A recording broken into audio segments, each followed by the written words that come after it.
High শয়তানেরা, এটা কি গান গাছ? আমি গাইতাছি তোরা নাচ।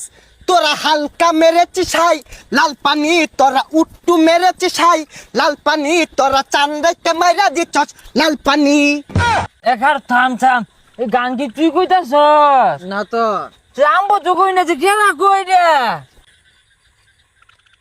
ওমা গো ইটা কেটা? আমি শয়তান, 1 মাসে লেগে গেছিলাম গা, আবার আয়া বসছি। শয়তান চিনে না বেসারিস্তা। দেখ দেখ বেটো হরে হরে কি তুমি আউট করে উঠছে, কি সুরতে সাজ দিছে, খারাপ হতে হাজা। এই আতো কি দেখি, এই দুইজনে মিলে এজা লাগাইছস যে ডাইলা দি বেসে খা খাই হইতা তা হই। সুজা ছাতা পড়া, এই ছাতা পড়া কথা হলো না আমার শরীরে জ্বললা যায়। আমরা দুইজনে এই ময়মনসিংহের মধ্যে যেহানি খাইছি আর কেউ খাইছে রে? আরে তোর ময়মনসিং বাংলাদেশ বাংলাদেশ। হুজা মাতেলেরা এজারা নি খায়া তোরা যে বেশ ধরছস, ওই জন্য দেখ খাইলাম ঢেস গামাতে মদ গুল্লা বালতি দিয়া পিয়া বাইরে খায়া করে উঠছে। শুনছস শয়তানের কথাটা শুনছস যে আজকে